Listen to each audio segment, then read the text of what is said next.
Hello students, welcome to RNM academy channel. Students, आज का topic है सब्जेक्ट है फ्लूइड मैकेनिक्स और चैप्टर है dynamics of fluid flow. Dynamics of fluid flow में हम बात कर रहे हैं वेंचुरीमीटर की। वेंचुरीमीटर में हम प्रॉब्लम सॉल्व कर रहे हैं। तो आज भी मैं दो प्रॉब्लम्स ले रहा हूँ, वो फ्लूइड मैकेनिक्स की बुक के एक्सरसाइज प्रॉब्लम से, और वो दोनों एक्सरसाइज प्रॉब्लम्स आज हम सॉल्व करने वाले हैं। और स्टूडेंट्स, सॉल्यूशन स्टार्ट करने से पहले अगर मेरे वीडियोस आपको पसंद आते हैं तो मेरी चैनल को लाइक शेयर सब्सक्राइब जरूर कर दीजिए। बेल आइकन का बटन भी दबा दीजिए, जिसकी वजह से आगे आने वाले जितने वीडियो है उसके नोटिफिकेशंस आपको रेगुलरली मिलते रहेंगे। चलिए स्टार्ट करते हैं आज का topic, venturimeter problems from the exercise of fluid mechanics.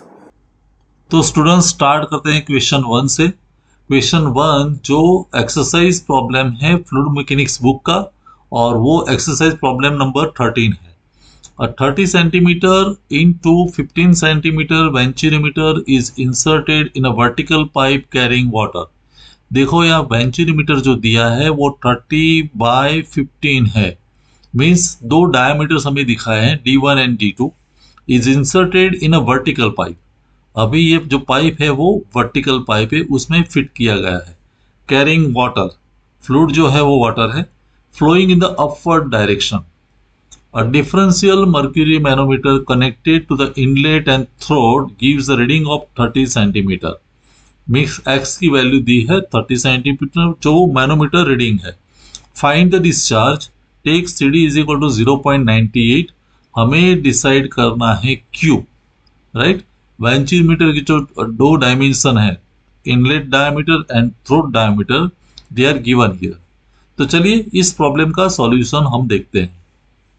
तो स्टूडेंट्स, इस प्रॉब्लम में पहले हम डेटा लिख देते हैं। डेटा क्या दिया है प्रॉब्लम में, तो 30 सेंटीमीटर बाय 15 सेंटीमीटर का वेंचुरीमीटर हमें दिया है। 30 centimetre multiplied by 15 centimetre venturimeter is given. अभी 13/15 इसका मतलब D1 जो डायमीटर है, D1 वो 30 सेंटीमीटर का है,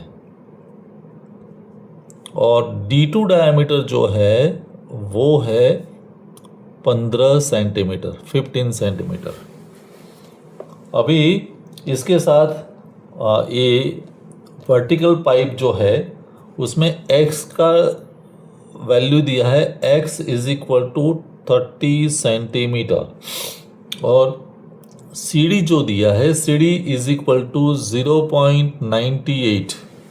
इतनी वैल्यू हमें दी है। हमें फाइंड करना है Q, what is the value of Q, rate of flow.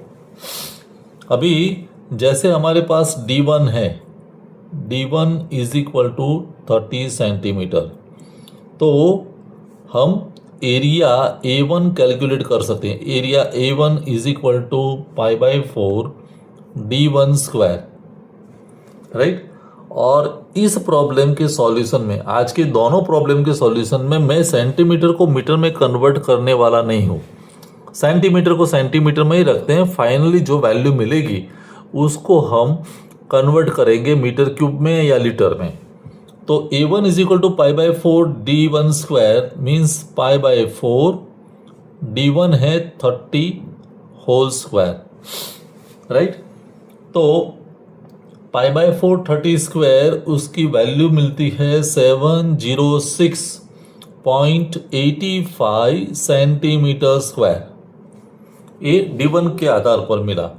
वैसे हमारे पास D2 है, D2 is equal to 15 centimetre, तो area A2 is equal to π/4 D2 square होगा, और π/4 D2 स्क्वायर मीन्स π/4 D2 क्या है, 15 सेंटीमीटर, तो स्क्वायर ऑफ 15, और उसकी वैल्यू मैं कैलकुलेटर से कैलकुलेट करता हूँ तो उसकी वैल्यू मिलती है 176.71 सेंटीमीटर स्क्वायर। तो ये दोनों वैल्यू हमें मिल गई। अभी हम कैलकुलेट करते हैं H is equal to x in the bracket SH specific gravity of heavier fluid upon specific gravity of standard fluid -1, right. अभी h is equal to x, this one, x तो कितना है 30 सेंटीमीटर, x 30 है। S H तो heavier fluid वो है, वो mercury है तो 13.6, पानी है तो 1, SO -1, ऐसे हम वैल्यू इंसर्ट करेंगे। और ये वैल्यू इंसर्ट करने के बाद हमें H मिलेगा। So steps are taken on the other side. तो H इज इक्वल टू, देखो H इज इक्वल टू, इसको जब कैलकुलेट करते हैं तो वो वैल्यू मिलती है 378 centimetre of water column,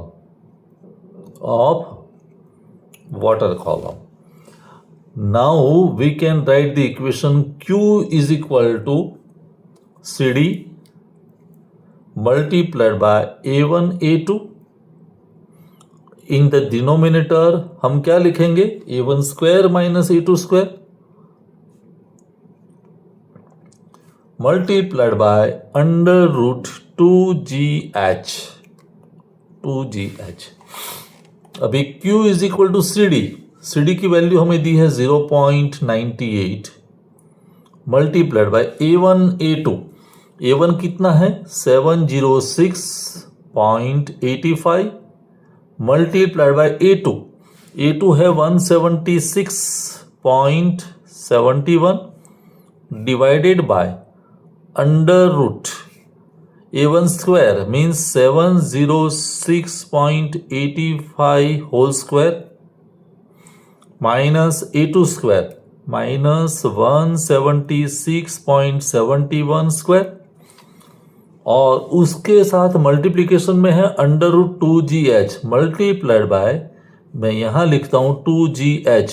2G की वैल्यू, क्योंकि हमने सेंटीमीटर में वैल्यू ली है तो G की वैल्यू डायरेक्टली हम लिखेंगे 981 मल्टीप्लाइड बाय H कितना है, H की वैल्यू आई 378। तो ये सभी वैल्यूज हमने इंसर्ट कर दी। अभी सिंप्लीफाई करते हैं। देखो आप ए और 3 स्टेप, 3 जो टर्म्स है 3 नंबर को मल्टीप्लाई करेंगे तो उसकी वैल्यू मुझे मिलती है 122,409.3 डिवाइडेड बाय ये नीचे this square minus this square, तो उसकी वैल्यू मुझे मिलती है 684.40 मल्टीप्लाइड बाय ये अंडर रूट 2GH, तो उसकी वैल्यू 861.18। और अब हम सिंप्लीफाई करके वैल्यू फाइंड करते हैं तो 154027 सेंटीमीटर क्यूब पर सेकेंड। क्यू हम फाइंड कर रहे थे, लेकिन सभी जो यूनिट है वो सेंटीमीटर है तो सेंटीमीटर क्यूब पर सेकेंड, लेकिन हमें पता है सेंटीमीटर क्यूब पर सेकेंड में से अगर मुझे लीटर में कन्वर्ट करना है तो you divide it by 1000 directly. तो हम इसको 1000 से डिवाइड करेंगे तो वैल्यू मिलेगी 154.02 लीटर्स पर सेकेंड। तो इस क्वेश्चन का आंसर हमें मिला 154.02 लीटर्स पर second. That is the answer of question number 1। तो स्टूडेंट्स अभी बात करते हैं क्वेश्चन नंबर 2 की। क्वेश्चन 2 जो एक्सरसाइज प्रॉब्लम नंबर 14 है फ्लूइड मैकेनिक्स बुक का, तो वहीं 13 के बाद 14 जो प्रॉब्लम है उसमें क्या कहा गया है, इफ इन द प्रॉब्लम 13 जो हमने पहले प्रॉब्लम देखा वो प्रॉब्लम 13 में instead of water oil is used, जो फ्लो वाटर का फ्लो था उसकी जगह भी ऑयल इज फ्लोइंग, और ऑयल की स्पेसिफिक ग्रेविटी है 0.8। Through the venturimeter determine the rate of flow of oil in litres पर सेकेंड। बाकी सब डेटा सेम रहते हैं, मीन्स 30/15 का जो वेंचुरीमीटर था 30 सेंटीमीटर एंड 15 सेंटीमीटर वो वहीं रहता है। एक्स की जो वैल्यू थी वो भी सेम है, सिर्फ फ्लूइड चेंज हो गया है, वाटर की जगह ऑयल है। तो चलिए इस प्रॉब्लम का सॉल्यूशन भी हम देखते हैं। तो स्टूडेंट्स सेकेंड प्रॉब्लम में मैं बात करता हूँ सेकेंड प्रॉब्लम की। तो सेकेंड प्रॉब्लम में इनपुट डेटा सेम रहता है, सिर्फ जो वाटर था वाटर की जगह अभी है oil, it is replaced by oil. और ऑयल की जो स्पेसिफिक ग्रेविटी हमें दी है वो है 0.8, बाकी कोई बदलाव नहीं है, पानी की जगह ऑयल है। तो डेटा रिमेन सेम। तो हम फिर से लिख सकते हैं कि वेंचुरीमीटर कैसा है, 30 सेंटीमीटर मल्टीप्लाइड बाय 15 सेंटीमीटर वाला। तो हम कह सकते हैं D1 is equal to 30 centimetre, D2 is equal to 15 centimetre.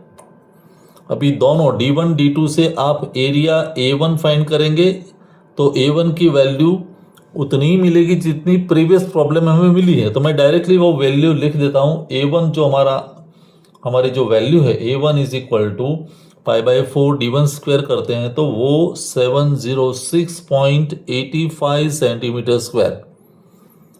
अभी जस्ट पहले प्रॉब्लम का डेटा है वही है। और similarly A2 is equal to π/4 D2 square, तो उसकी वैल्यू है 176.71 सेंटीमीटर स्क्वायर। तो इतनी वैल्यूज तो हमारे पास है। CD भी है, CD is equal to 0.98, X दिया है वो भी सेम है 30 centimetre. But only one thing is change, और वो कौन सी चीज, H is equal to X in the bracket SH minus S0 minus 1। अभी यहां X तो 30 है, SH मीन्स हम क्या लेने वाले हैं, specific gravity of heavier liquid, it is mercury, तो वो 13.6। लेकिन S0 अभी वाटर की जगह ऑयल है तो उसकी स्पेसिफिक ग्रेविटी है 0.8, बस इतना चेंज है, 0.8 माइनस 1। अभी इसको जब फाइंड करते हैं H, तो H की वैल्यू जब हम कैलकुलेटर से कैलकुलेट करेंगे तो H की वैल्यू कितनी मिलती है, लेट मी चेक इट।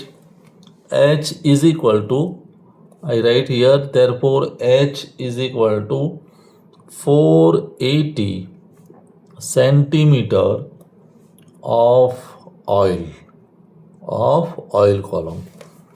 तो आप देख सकते हैं जो वाटर कॉलम था इसकी बजाय ऑयल कॉलम में वैल्यू आती है 480 centimetre of oil column. Now we can write the equation Q is equal to CD into A1 A2, in the denominator A1 square minus A2 square into under root 2GH। तो Q is equal to CD 0.98, A1 A2 तो 706.85 multiplied by 176.71 in the denominator A1 square, तो 706.85 whole square minus 176.71 whole square and multiplied by under root 2GH. So 2G means 981 into H means 480, ये change आएगा 480। अभी this and this multiplication, तो उसकी value मुझे मिलती है 122,409.3। फिर डिनोमिनेटर में जो है this square minus this square, और उसकी वैल्यू स्क्वायर रूट निकालते हैं तो वो वैल्यू आती है 684.40 मल्टीप्लाइड बाई ये 2GH, तो उसकी वैल्यू है 970.44 और ये फाइनल फॉर्म जब हम मल्टीप्लाई करते हैं तो 173569 सेंटीमीटर क्यूब पर सेकेंड, और उसको फिर हम 1000 से डिवाइड करते हैं तो 173.56 लीटर्स पर सेकेंड। तो ये डिस्चार्ज मिलेगा क्वेश्चन 2 में। So this is the answer of the question number 2, 173.56 litres पर सेकेंड।